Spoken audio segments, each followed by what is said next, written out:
Well, good morning. It's New Year's Eve, just about time to ring down the curtain on another year. Today we'll take a look back at 2017 and look ahead to see what the future may hold. I've invited two friends to join me in that discussion. You'll meet them right now. From TV6, this is The Ryan Report. Here's your host, Don Ryan. As I was thinking about this New Year's Eve show, I thought it would be interesting to review some things that happened during the past year and to look ahead to see what the coming year might bring. I'm happy to report that the two people who came first to mind to be part of that discussion agreed to join us. Amy Klickner is CEO of the Lake Superior Community Partnership and was elected president of the Michigan Economic Developers Association Board of Directors for 2017.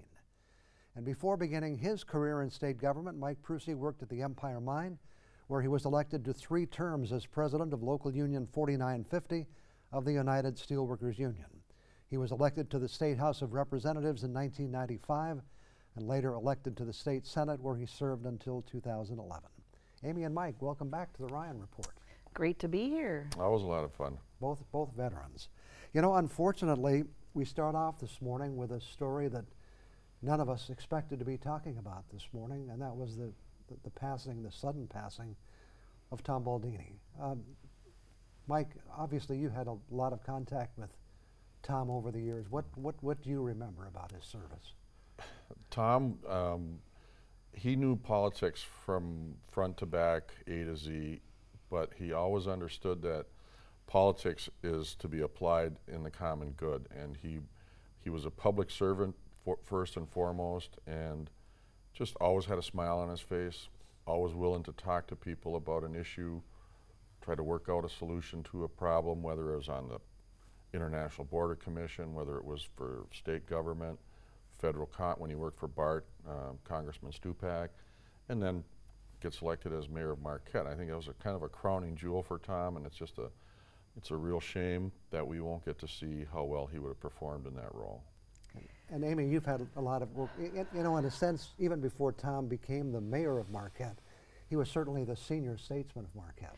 Absolutely, and I think a lot of what I've been thinking about since his passing is, so first of all, Tom, I mean, he lived to make his community a better place.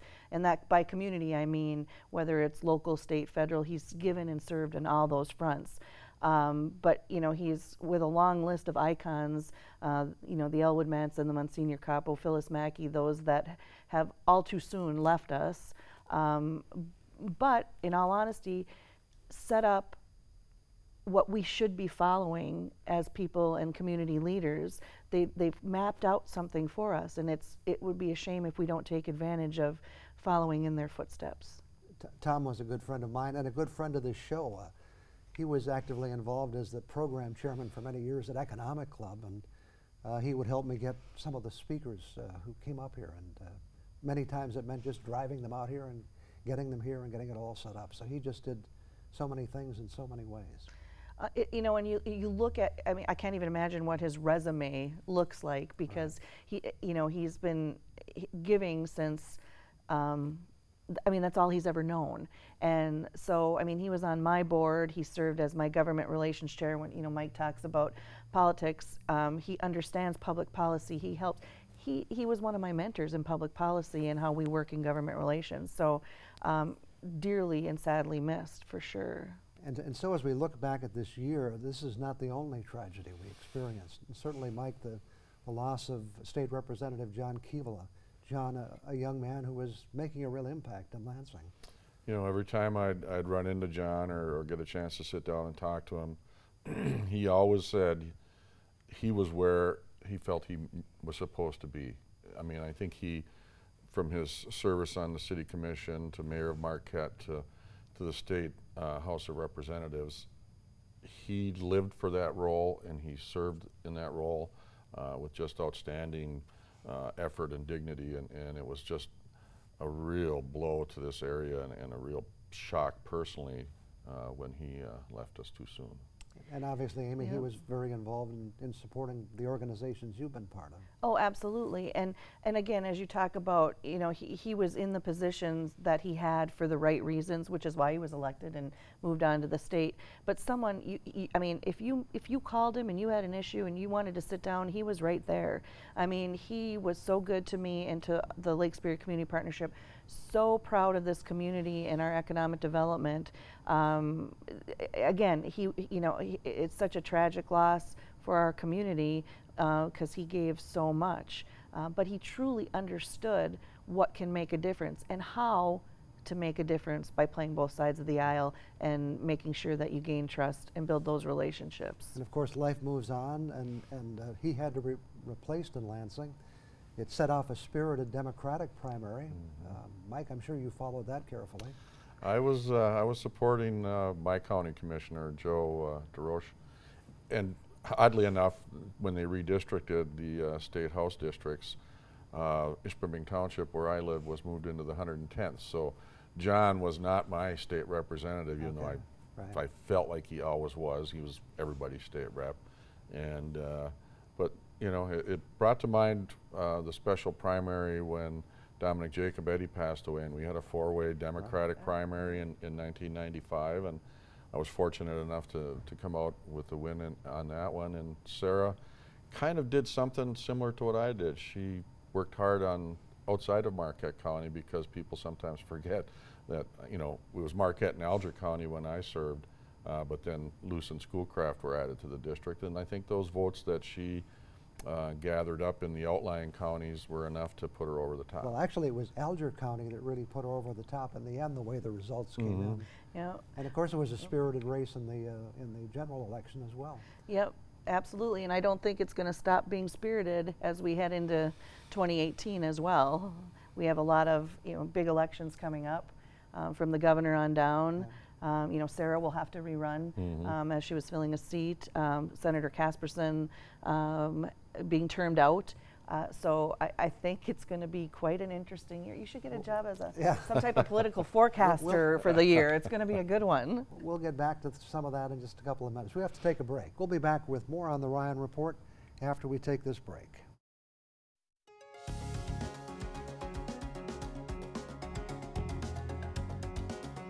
Our guests this morning are Amy Klickner, CEO of the Lake Superior Community Partnership, and former state representative and state senator Mike Prusi. Let's talk a little bit about economic development, Amy. This is the 20th anniversary, actually, of the LSCP. Well, I would love to talk about economic development. In a lot of the folks that we just talked about in the first segment, too, are all part of it. The partnership's celebrating 20 years, as you know. You were one of the founding board members. But all of the people that we've talked about so far, and including Mike, have all been engaged in economic development and the partnership in some way. When we talk about, working on challenging times for the mines, to $1 billion in new construction going on in Marquette County right now. This is the second time in 20 years we've been able to announce, $1 billion in a year investment. So, things in Marquette County are moving along very, very well. And a lot of it is because of the people that are engaged in the economic development and the partnership and have made it what it is 20 years later. And Mike, you do intersect here in the sense that between your your House and Senate terms, you did get involved in the Stand Up for Iron Ore, and the Lake Superior Partnership was involved there. Things have really changed in the iron mining industry since then, unfortunately.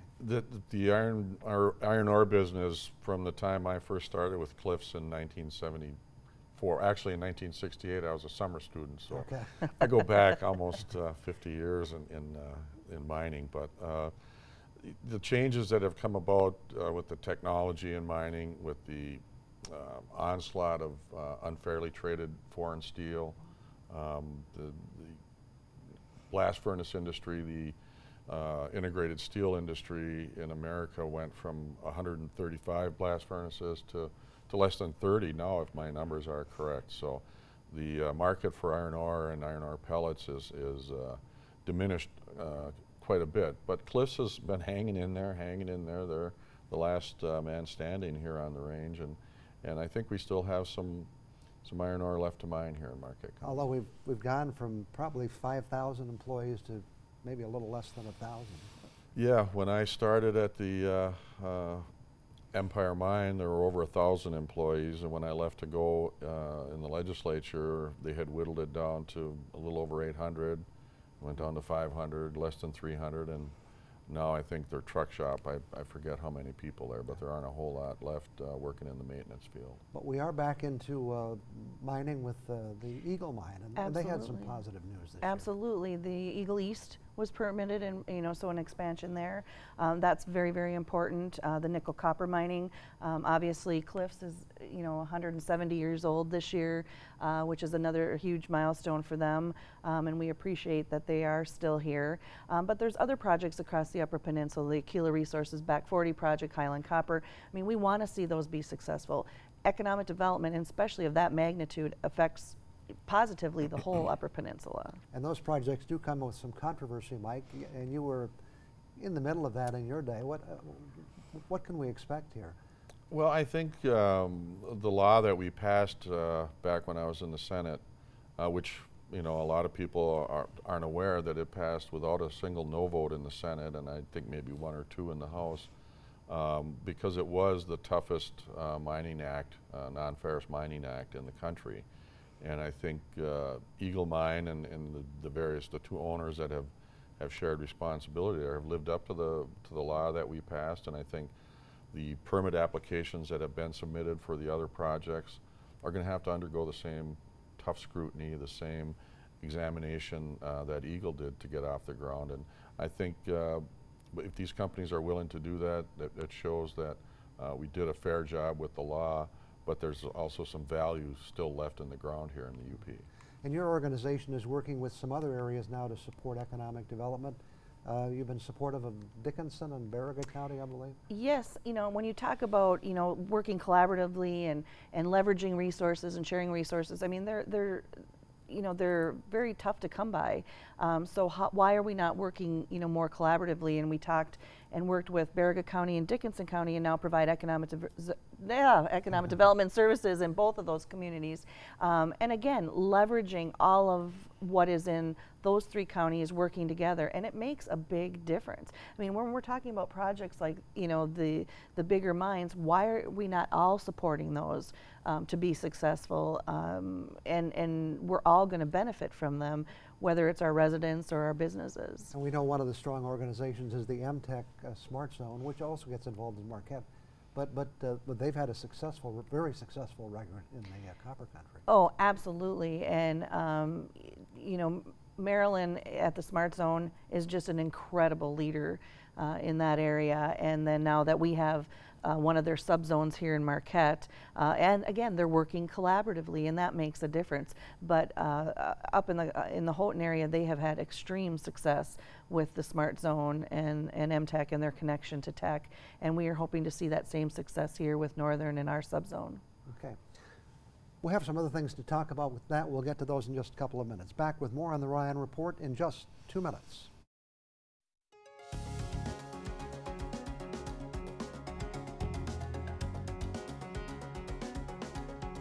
Again, we're talking with former State Senator Mike Prusi and Amy Klickner. As we went to the break, Amy was talking about the Smart Zone, and Mike, you mentioned the collaboration between economic development and the universities was really important. Yeah, I mean, Michigan Tech and their Smart Zone up in the copper country got it started. They've moved over into Marquette here, and I think between Northern and Michigan Tech and the Smart Zones, tremendous things can happen from that. And we were also talking a little bit about workforce development. We can't forget about our 2 community colleges, one in Ironwood and one in Escanaba Bay and Gogebic. They provide a lot of trained employees for our manufacturing facilities, for our healthcare facilities, for our high-tech businesses that we want to locate here. And I think we should recognize that our educational institutions and our business community are partners. Both schools had some good news recently. Northern had a major increase in freshman enrollment this year, and now both schools recently reported their applications are up for next year, so that's some positive development. Very positive, and just to leapfrog off of that, if you watched the NBC News last night, Northern, one of their new courses on marijuana was actually featured on the national news. But again, they're seeing upticks, and when you talk to the president of the university, they're thrilled about it, but retention is, their goal. I mean, just like anything else, it's a customer. You need them to come back their sophomore year, their junior year, and so on.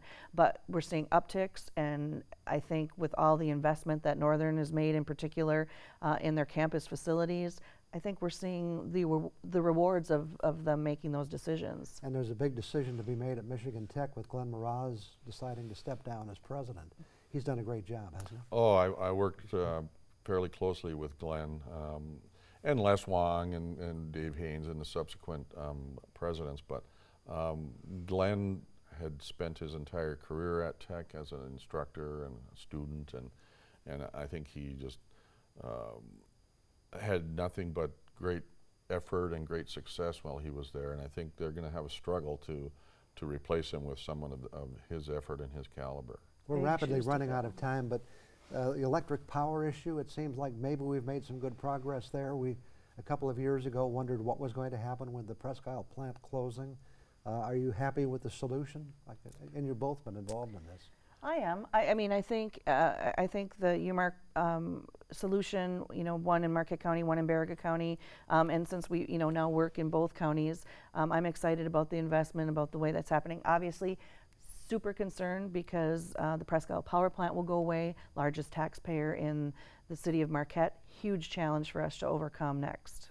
And of course, this was important for the iron mining industry as well. I did some consulting with Cliffs after I left the legislature, and that was the issue that they wanted me to focus on, and we spent a lot of time in Lansing with the Public Service Commission, with the legislators, and it's a very difficult issue because it spans the entire state, and the big incumbent utilities, the solutions you want for the UP don't always fit with what's going to actually happen in the Lower Peninsula. So it took a while, but I think they're on the right track, and hopefully it'll be successful. And part of this mix was the city of Marquette Board of Light and Power also adding generating capacity.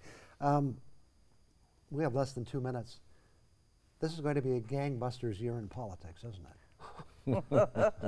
Oh, goodness. There are some energized voters, I think, on both sides of the political spectrum. Both ends, the right and the left, have energy that I haven't seen in a long time. So from the president's positions on down through our state level and congressional delegations, and there's going to be a huge churn and a lot of energy and a lot of money spent. A lot of focus will be on your old seat, the 38th Senate seat, with that being open. Absolutely. The 110th House seat is open. And of course, they're all up for election. And the governor's going to be a big challenge. Right, the governor, the AG. I mean, there's just so many elections, and like you said, a lot of money being spent or will be spent. It'll be a year of just constant bombardment of information. But I think a positive is people are engaged. I mean, I think they're more engaged now than I've seen in a long time. Who knows what the Trump effect will be with the votes, but I mean, people are engaged and they seem to be paying attention, and they seem to be wanting to be educated on issues. We'll make that your closing thought. What do you have as a closing thought? I'm kind of along there. I'm hoping that turnout increases dramatically, because it doesn't matter to me what side of the ballot you're going to pick when you go into the ballot, into the voting booth. I just want more people to understand how critical it is that they participate in our democracy.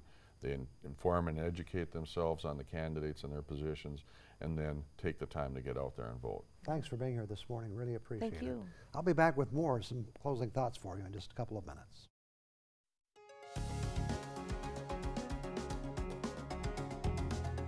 As I was planning for this week's broadcast, I put together a story describing some of the lighter news events of the past week.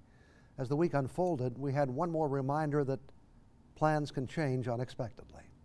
Let me instead share a few additional thoughts about Tom Baldini. Tom was a friend and a good friend of this show. Over the years, he frequently helped line up some of our guests who came to Marquette to speak to the Economic Club, an organization that was one of the many common interests Tom and I shared, in this case for 40 years. Tom had an incredible record of service, a record that few people can match in serving their country, state, and local community. Tom was many things, but he was first and always a teacher. And his teaching wasn't only in the classroom. He taught us through example.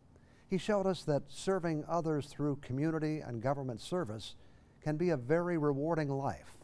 For while he worked very hard to fulfill those commitments, I know he enjoyed them very much, and they provided him with real satisfaction. Tom's life and his sudden and unexpected passing also reminds us that none of us know when that time will come. One of the regrets for me, and I know for many others, is the fact that I never had a chance to say goodbye. Tom and I didn't see each other every day, but when we did meet, we never missed the chance to visit and talk about some of the things we were involved with, or something happening with the city where we both shared a common connection, or some political developments in the state where we shared a common interest. So even for those who didn't know Tom, his passing is a reminder that we don't always get that opportunity to say goodbye, which is all the more reason that as we look around us, we need to take the time to let others know when we admire them, when we respect them, and in the case of family and those who are a special part of our life, those closest to us, that we love them. Tom, I'm so glad I got to know you. You will be missed. I wish we'd had a chance to say goodbye. It's time for us to wrap it up for the last time in 2017. Also the final time to remind you that if you missed the show, you can also see us on the internet at uppermichigansource.com. Thanks to Amy Klickner and Mike Prusi for joining us this morning as we close out this year. Let me also take this time to extend our very best wishes to you and yours in 2018. Let's hope it's a great year. And let's make a date to start out the new year together next Sunday morning.